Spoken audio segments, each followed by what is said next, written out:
SEOUL. United States President Donald Trump has issued a strong but less fiery warning towards North Korea with promises of a better future, while at the same time calling on the world to join forces in confronting the regime's nuclear threat. In a speech on Wednesday, November 8, described by analysts as restrained but very presidential, Mr. Trump urged all responsible nations to isolate North Korea by implementing United Nations sanctions, downgrading diplomatic ties and cutting all trade links with the regime. Speaking at South Korea's National Assembly as part of an ongoing Asia tour, the American president also sent a direct message to North Korean leader Kim Jong-un, with whom he had earlier traded bellicose insults and threats. Every step you take down this dark path increases the peril you face. North Korea is not the paradise your grandfather envisioned. It is a hell that no person deserves. The U.S. can offer a path towards a much better future, said Mr. Trump. It begins with an end to the aggression of your regime, a stop to your development of ballistic missiles, and complete, verifiable, and total denuclearization.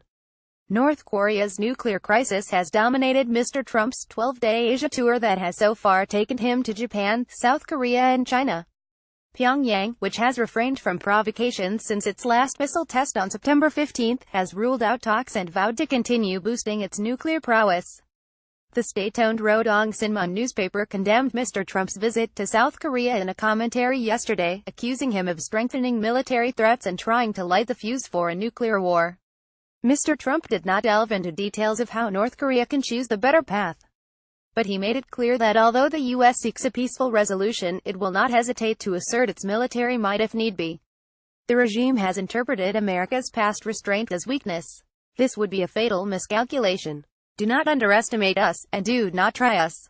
We will defend our common security, our shared prosperity, and our sacred liberty. He also stressed that the U.S. has a nuclear submarine, appropriately positioned nearby.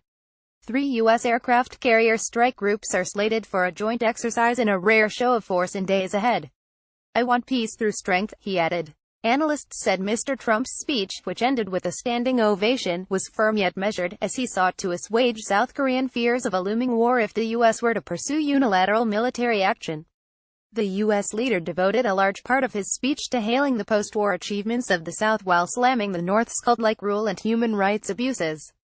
He also avoided broaching the tricky issues of trade and defense cost-sharing. Professor Kim Jae-chun from Sogang University noted that Mr. Trump exercised restraint and used more moderate language but still managed to impart a strong message to North Korea. There was no repeat of provocative words like fire and fury or rocket man. Dr. James Kim of the Asan Institute for Policy Studies said Mr. Trump made very controlled yet powerful statements.